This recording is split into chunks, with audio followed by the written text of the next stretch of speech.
लगातार जिस तरह से आतंकी जो कि सक्रिय हो रहे जम्मू संभाग को निशाना बना रहे हैं, लगातार अगर बात करें यासी की, पुंछ की बात करें, अगर बात करें हम कठुआ के हीरानगर की, जिस तरह से हमारे वीर जवान वीर गति को प्राप्त हुआ, और अगर बात करें डोडा की 2 दिन पहले किस तरह से इन आतंकवादियों ने जिस तरह से जो हुई इसमें हमने 4 वीर योद्धाओं को खोया, उसी के चलते लगातार आम जनता भी आक्रोश में एकजुट की तरफ से भी आज प्रदर्शन किया गया। चलिए जानते हैं इनसे क्या कहना है। कमियां हैं सरकार जी क्या कहेंगे लगातार जरूरत पड़ी आप? देखिए, आप मीडिया बंधु जानते हैं बेहतर तरीके से कि जम्मू संभाग में मिलिटेंसी जो है पीक पर है।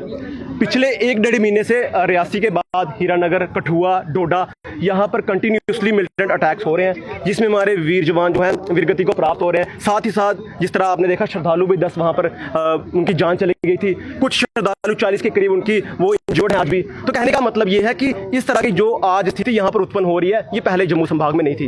ये 90s के दशक में जब डोडा किश्तवाड़ की बात की जाए पीक पर थी, पर जम्मू संभाग में फिर भी शांत था। आज ऐसे क्या यहाँ पर जो यहाँ पर समीकरण है ऐसे हो गए हैं, इन्फिल्ट्रेशन कब की हुई है कि यहाँ पर एकदम से अटैक होना शुरू हो गए। ये मिलिटेंट कब से यहाँ पर, कितने महीनों से यहाँ पर आसरा लिए हुए हैं कि आज इनके ईस्टर्न पर कंटिन्यूसली अटैक हो रहे हैं। यात्रा आ गई, यात्रा को खराब करने की कोशिश की जा रही है। साथ ही साथ माहौल यहाँ पर इतना खराब हो गया कि आज लोगों को किसी पर विश्वास नहीं रहा। आज पता ही नहीं है कि हाई कोर्ट से बम मिल जाता है, आज पता ही नहीं है, कहा जाता है कि कोट बलबाल में संदिग्ध मिले हैं। आप जानते हैं कि आज कुछ सेना के वर्दी में भी जवान मिल रहे हैं। तो कहने का मतलब है आज यहाँ पर हमें यह नहीं पता कि बाहर जाकर क्या होगा। ऐसी स्थिति जम्मू ने कभी नहीं देखी। ये एक बहुत बड़ी विडंबना है हमारी मौजूदा एलजी सरकार के लिए कि ऐसी समस्याएं या ऐसा सिनेरियो आज कैसे यहाँ सामने आ गए एकदम से, जिसे आप रोक भी नहीं पा रहे हैं, आपके कंट्रोल में कुछ नहीं है। और जिस तरह सेना अपना पूरा कार्य कर रही है, सेना जब उन्हें ढूंढने के लिए जाती है जंगलों में, तो जंगलों में वो मिलते नहीं हैं। आखिर वो जंगलों में कहां चले जाते हैं और ऐसा क्या रास्ता है, कौन से रूट है जिसके बारे में जानकारी हमारे सेना के जवानों के पास नहीं है, वहां की जो पुलिस है उनके पास नहीं है, मगर उन मिलिटेंट्स के पास है। How is it possible? ये बहुत गंभीर विषय है।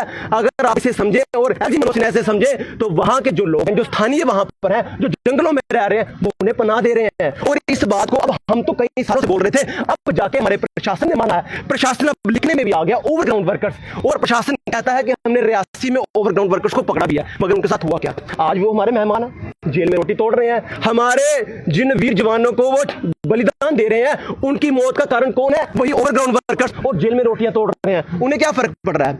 जिन मिलिटेंट को हम गोलियां मार रहे हैं वो कम गलत है, मैं ज्यादा गलत उन ओवरग्राउंड वर्कर्स को मानता हूं जो उन्हें पनाह दे रहे हैं। तो उनके साथ क्या ऐसा सलूक नहीं किया जाना चाहिए?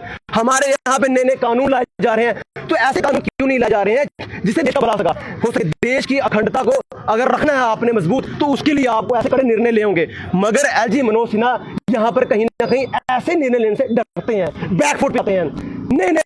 निर्णय लेना तो होम मिनिस्ट्री का ज्यादातर काम होता है, क्योंकि सारी यहाँ की सिक्योरिटी तो उनके हाथ में है। देखिए, जब यहाँ से ऐसे मैसेज आगे फॉरवर्ड किए जाते हैं कि यहाँ पर स्थिति कंट्रोल में है, यहाँ पर ग्राफ कम हो गया, यहाँ पर कश्मीर मिलिटेंसी कम हो गया, यहाँ पर आप धर्म को उसे ना जोड़े, जब ऐसे बयान आते हैं तो आखिरकार जो यहाँ बैठे हैं यही वहां पर मैसेज देते हैं ना। वहां पर बताया जाए सब शांति है, जब शांति की यहाँ पर बात की जाती है तो किस तरह वहां पर वो डिसीजन ले।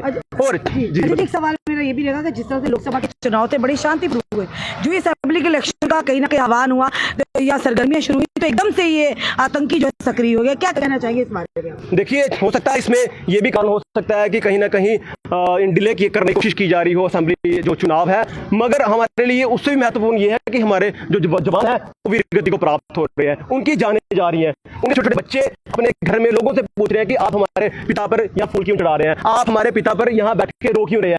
जब ऐसे सवाल कोई पूछेगा तो आप जानते हैं कि इंसान आंसू निकल जाते हैं कि उन बच्चों के साथ क्या हो रहा है। तो इसका जो रोकना जो एक सोल्यूशन है वो यही है कि यहाँ पर ओवरग्राउंड वर्कर्स को यहाँ आइडेंटिफाई करके उनको एक अंजाम तक पहुंचाया जाए। इंटेलिजेंस की खबर तो बड़ी पहले से थी कि 60 से ज्यादा फॉरेन मिलिटेंट जो है इस समय जम्मू रीजन में है, तो तब उसके बावजूद भी आप कह रहे हैं कि यहाँ पर वो अटैक करने में क्या कहाँ कमी देख रहे हैं, जब पता है उनको कहाँ कमी? देखिए, मैं आपको बता चुका हूँ, ये इन्फिल्ट्रेशन मैं पर्सनल लेवल पर कह रहा हूँ, ये बहुत महीने पहले से हो चुकी है, ये आप मानिए इस चीज को। और बहुत महीने पहले से इनको इन जंगलों के रास्ते के लिए ट्रेन किया जाता था। जिस रूट में उन्होंने जाना है, जहां पर उन्होंने काम करना है, उसके लिए ट्रेन किया जा चुका है। और आप मानेंगे यहां पर एजेंसी भी नहीं पहुंची होंगी। इस यही कारण है, इनपुट्स तो उनके पास है, मगर उन्हें यह नहीं पता कि इस वक्त हमारा जो लोकेशन कहां पर है। पिछले 32 महीने में 48 हमारे जवान शहीद हुए हैं जम्मू रीजन में, क्या कहें? देखिए, बहुत बड़ी विडंबना है, ये बहुत बड़ा क्वेश्चन मार्क है हमारे जम्मू संभाग पर कि आपने 370 किया, तोड़ा आपने, उसके बाद कश्मीर में शांति बहाल हुई, थोड़े बहुत अटैक्स होते हैं, पत्थरबाजी खत्म हुई, उसके बाद कश्मीर इंपावर हो रहा है, टूरिज्म वहां पे, हर चीज वहां पे है, जम्मू सर्वाइव कर रहा है। और उसके साथ साथ जम्मू को जो पीड़ाएं झेलने पड़ रही हैं, साथ साथ ये पीड़ा भी झेलने पड़ रही है कि अब मिलिटेंट अटैक्स भी जम्मू झेल रहा है, सारी बेरोजगारी जम्मू झेल रहा है, सारे अटैक्स जम्मू झेल रहा है, अब मिलिटेंसी भी जम्मू झेलेगा। और आप लोग तो बड़े मुखर होकर जम्मू की बात करते हैं, तो ये बहुत बड़ा कारण है कि जम्मू खत्म होने पर है। टूरिज्म कश्मीर में और टेररिज्म जम्मू में। बिल्कुल बिल्कुल, ये बहुत आपने उम्दा बात कही कि टेररिज्म सारा जम्मू में है। और क्योंकि वहां पर जो कश्मीर की बात करें, जो लोकल वहां का टेररिस्ट है, वो भी अपने लोगों की सोचता है, वो भी समझता है कि अगर हमने वहां पर इस वक्त टेररिज्म ज्यादा फैलाया तो कहीं ना कहीं यात्री आना कम होंगे, जिससे कश्मीर को नुकसान होगा। और अगर जम्मू की जो आजकल हमारे लोकल ब्लॉगर्स या आप जैसे मीडिया बंधु जो आज हमारे डेस्टिनेशन एक्सप्लोर कर रहे हैं, तो इनको किस तरह से रोका जाए? जिस तरह 1990 में भद्रवाह में नूरी फिल्म को रोका गया था, उसी तरह वही षड्यंत्र आज यहाँ पर रचा जा रहा है कि किस तरह से यहाँ पर कोई टूरिज्म एक आधा आ भी रहा है, उसको रोका जाए कि यहाँ पर माहौल खराब है और कश्मीर में ठीक है। और आप देखिए, 2-2 महीने की एडवांस बुकिंग कश्मीर में चल रही है, वो लोग इस वक्त लाखों करोड़ों में खेल रहे हैं, और हम लोगों की स्थिति ये है, ना रोजगार है ना कुछ है, और मिलिटेंसी हमारे ऊपर चढ़ी है। मैम आप क्या कहेंगे, कहाँ पे कमी आज इस वजह से लगातार आतंकी जो अपना असर उठा रहे हैं? मैम, मैं एक्चुअली खुद भी देसा से बिलोंग करती हूँ, जहाँ पे अटैक हुआ है। हाँ, बिल्कुल बिल्कुल बिल्कुल, मैं देसा से बिलोंग करती हूँ।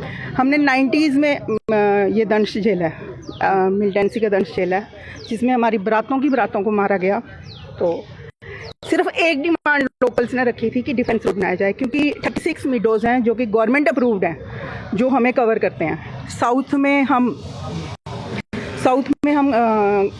डोडा से, हाँ, साउथ में हम डोडा से, हाँ जी, साउथ में हम डोडा से, डोडा के साथ हमारा टच मिलता है। नॉर्थ में हमारा कश्मीर अनंतनाग डिस्ट्रिक्ट से, ईस्ट में हम किश्तवाड़ के साथ मिलते हैं, और वेस्ट में हम रामबन के साथ मिलते हैं। मतलब 4 डिस्ट्रिक्ट से कवर होने के बावजूद 36 मीडोज जो अनएक्सप्लोर्ड ब्यूटी है। आप कश्मीर को क्या बोलते हो टूरिज्म, अगर यहाँ पे एक्सप्लोर किया जाए ना देसा वैली को, तो आप देखोगे कि कितनी ब्यूटी है। जो 4 कल शहीद हुए, 5 शहीद हुए हैं, एक्चुअली वो इतने मतलब इंटरेक्ट करते थे उन बच्चों के साथ, उन लोगों के साथ, शायद कल देसा वालों ने खाना नहीं खाया है। तो मतलब शॉप्स तक अपनी क्लोज रख समझ सकते हैं अपने जवानों के साथ, अपने देश के लिए कितना प्यार है। मैम, एक्चुअली मैंने खुद वो वीडियोस देखे हैं, मतलब मैं दिखा नहीं सकती हूँ कि कैसे वीडियोस थे। तो हम क्या उम्मीद रखेंगे? 3 बार हमने पीएमओ को मिनिस्टर दिया, वो वहाँ से बैठकर अपने ऑफिस से ट्वीट करता है। क्या मतलब है उसका ट्वीट करने का? इस टाइम वो वहाँ पे लोगों के साथ होना चाहिए था, उसने बोलना चाहिए था लोगों को कि हम आपके साथ हैं। आप क्योंकि डर का माहौल है। वीडीजीज को वीडीसी बोलते थे हम पहले, अब इन्होंने वीडीजीज कर दिया। नाम बदलने से कुछ नहीं होता जब तक आप उनको एम्पावर नहीं करोगे। एम्पावर उनको किया नहीं है। आर्मी को इतना नुकसान नहीं होता, अगर डिफेंस रोड होती इतना नुकसान नहीं होता मैम। हेलीकॉप्टर पे सुबह उनकी बॉडीज को अगर लाया गया, रात को क्यों नहीं लाया गया? उससे पहले भी 90s में एक बार हुआ था कि वीडीसीज पे इन्होंने अटैक किया था, उसी एरिया में अटैक हुआ था। जब उनकी बॉडीज लेने गए दूसरे वाले, उन पर फिर से अटैक हुआ। ये शायद मीडिया वालों को ज्यादा नॉलेज है। बारात के सेंटर में खड़े होकर बारातों की बारातें खत्म की गई। हमने झेला है, वो हमने झेला है। उस टाइम भी हम लोगों ने वहां से माइग्रेट नहीं किया। हम ऐसे राष्ट्रवादी हैं, हमने अपनी जमीनें नहीं छोड़ी हैं। वही तो कह रहे हैं, कमियां यहाँ पे हैं, क्योंकि राष्ट्रवादी हैं। इनको पता है हमारा वोट बैंक है, कहीं नहीं जाएगा। अगर इनको हमारी परवाह होती तो आज तक रोड, एलजी साहब हर मंच पे जाकर बोलते हैं हमने हर गांव तक रोड पहुंचाई।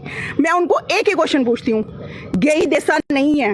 मैं बार बार, एक बार नहीं, मैंने हजारों बार ये बात बोली है कि गई देसा नहीं है। उसके अलावा 8 पंचायतें हैं जहाँ पे रोड नहीं है, वहाँ पे आप बिजली की क्या उम्मीद रखोगे? लोग सोलर पे हैं। और ये जो वीडीसी वाले हैं, वीडीजीज, रात भर मुकाबला करते रहे हैं। आर्मी को पहुंचने में 1-1, 1.5 घंटा लगता है वहाँ पे। बाकी सर की बात सही है, विदाउट ओवरग्राउंड वर्कर की हेल्प के नहीं हो सकता। ये जो कल जिन पे अटैक हुआ है, जो ये बेचारे हमारे जवान शहीद हुए, बलिदान दिया जिन्होंने, जो वीरगति को प्राप्त हुए, ये वहाँ पे 5-6 दिन से थे। विदाउट इंटरनल इंफॉर्मेशन के नहीं हो सकता।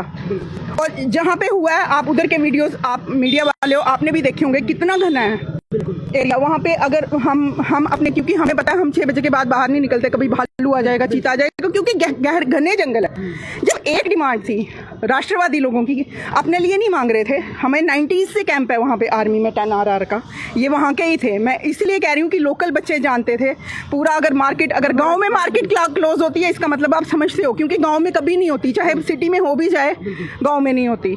लोगों ने शायद खाना नहीं खाया, रात को चूल्हा नहीं जलाया हमारे घरों में।